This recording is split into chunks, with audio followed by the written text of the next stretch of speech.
Hey there, folks. I'm meteorologist Matt Barrentine. We are watching Sally out there this evening.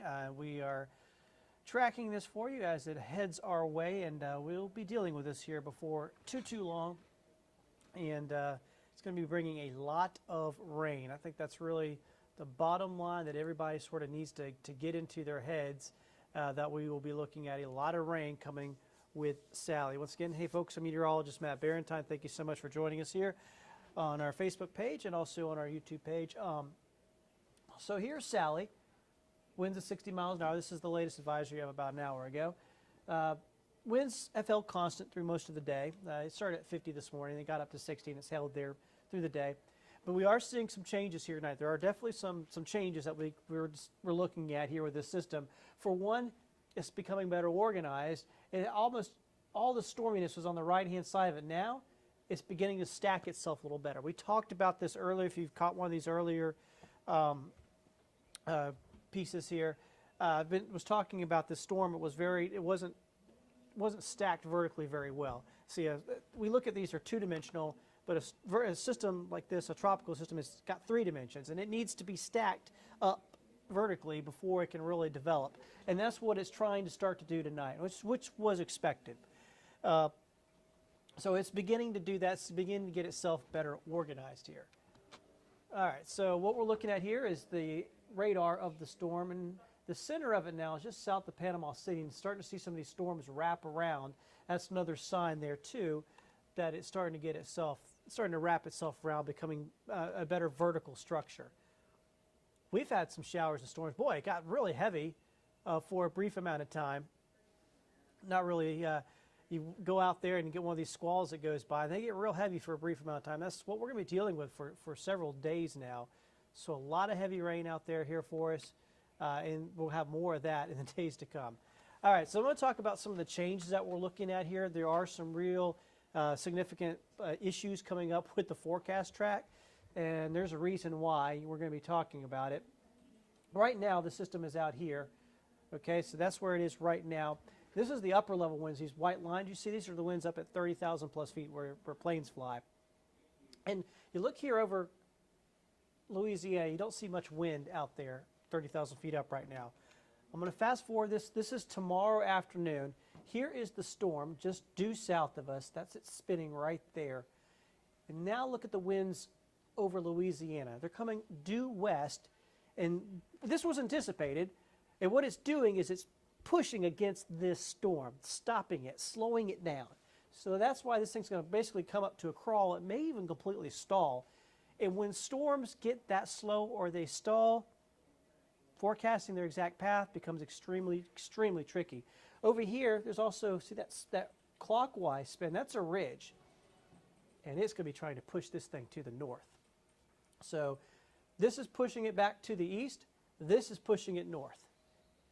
So that's where things get tricky. There's competing things going on here. Now, check out the latest models here. Now, I don't usually show the spaghetti plots a whole lot for reasons, because when you show 30 different models, a bunch of them are junk. There's only about 5 or 6 good models when it comes to tropics. This is a good visual of some of the changes happening here, what we're looking at with the possibilities. Slowing down, stalling out, getting pushed north by that ridge, and now most of the models are really starting to fall in line more with a coastal Mississippi. Now, this isn't a huge shift. It isn't huge. I mean, earlier today it was more like New Orleans. It was up the mouth of Mississippi up towards New Orleans. It was more like this. Now it's a little bit more like this, maybe up towards Biloxi. It's not a huge shift, right? But it will make a big difference for us in the amount of rain that we end up getting. And the amount of wind, too. Obviously, if it makes this turn like this, areas like Dauphin Island, Bayou La Batre, Grand Bay will get a good bit of wind as well. Out Fort Morgan Peninsula will get more wind. But the bigger factor will be the amount of rain that we will likely get. So this is going to be a lot of rain on a track like this, because we stay on the right side where the heaviest rain bands are coming through. Now, the National Hurricane Center, they pushed it a little bit to the east earlier today. We are going to get a brand new track coming up just before the 10 o'clock hour. Jason and I will be on live tonight on Fox 10. That new track ought to be interesting, because I have a feeling they're going to take this whole track and basically go like that with it. shift it more like that. Looking at what the models are saying, looking at what we're seeing in those upper level wind patterns, they'll likely give it a shift to the east. Now, the Hurricane Center won't make a huge shift on it, and like I said, it's not really a huge shift. We're talking maybe about 30 or 40 miles, but that 30 or 40 miles is a big difference to us because of how much rain it could mean for us and the extra wind it will likely mean for the western part of our area. Still looking at probably a Category 1 at landfall, high-end Category 1 maybe. The intensity is about the same from what we're looking at. It's just the track. And so this could easily fall in line more on the inside of this forecast path. And that's something to think about too. There's a forecast cone. There's a cone there for a reason. And on these maps, I don't put a center line on these because I don't want people to, I know the icons end up in the center. I try to tell people not to focus too hard on that center line for a couple of reasons. One, the actual impacts can extend way beyond even this forecast cone. But the other thing is the cone is there for a reason. The Hurricane Center is saying, hey, yeah, it could do this. It certainly could. That is definitely within the realm of possibility. Or it could do this. That forecast cone is there for a reason. That's the uncertainty with what we deal with the models. So now what the models are saying still keeps it basically in this cone. The models are now saying it's going to do more like this. That's still in the cone. So it's not like the Hurricane Center got it wrong. Just not going to be in the dead center, maybe. We'll see. I mean, it's going to be interesting. And the time that we're going to start figuring it out, it's going to be late tomorrow night, say 10, 11, 12 o'clock. That's when we're going to start finding out whether or not the turn is happening and where it's happening. Well, we know the turn's going to happen. It's more of where and when it's going to happen. Does it stay over here a little longer then turn? Or does it come in like this and then turn? So a lot to watch out for. Here's the European model. What does the latest European model have? It has it basically about the same, going up about the Mississippi, then going over New Orleans. So that's been sort of what the European has done actually for the last couple of days. Regardless of that, the European gives us a ton of rain. Even with that path being farther to the west of us, ton of rain. That's the same model, showing 10, 12, 15 inches. The GFS, now watch this one. This one's going to take it a little bit more like what we just showed. That's a landfall around Gulfport.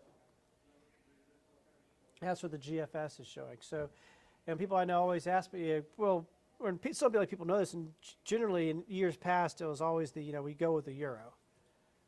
This year the GFS has been pretty spot on. And once again, keep in mind, this is not a huge difference in mileage here. We're talking from here to here. It's like 30 or 40 miles difference, but like I said, it makes a difference to us. 30 or 40 miles closer would make a difference to us.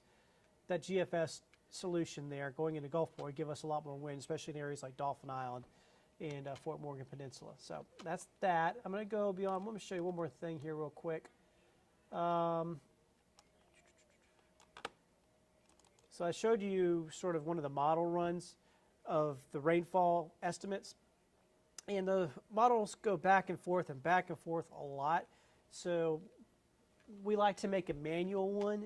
It's not as precise, obviously, but it gives you more of an idea of what we generally expect. And we expect areas south of I-10 and then in parts of Mississippi to get 10 to 15 inches of rain out of all this. It's multi-day because this isn't just going to be Monday. It's not going to just be Tuesday. It'll be going even after it makes landfall. Wednesday and Thursday, we're still likely to get a lot of rain out of the system. So you add all that up, 10 to 15 inches south of I-10 and down by the coastline is certainly a real possibility. And there will be spots that get more than that. Almost certainly will.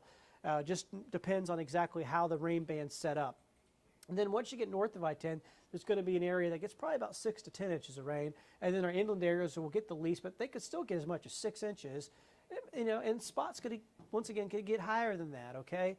Estimating rainfall is extremely hard because it's hard to ever know exactly you can't really know how exactly the rain bands are going to set up. The one thing I've always seen here over the years, been doing this 20 years now, is that you cannot ever fully predict a flooding event.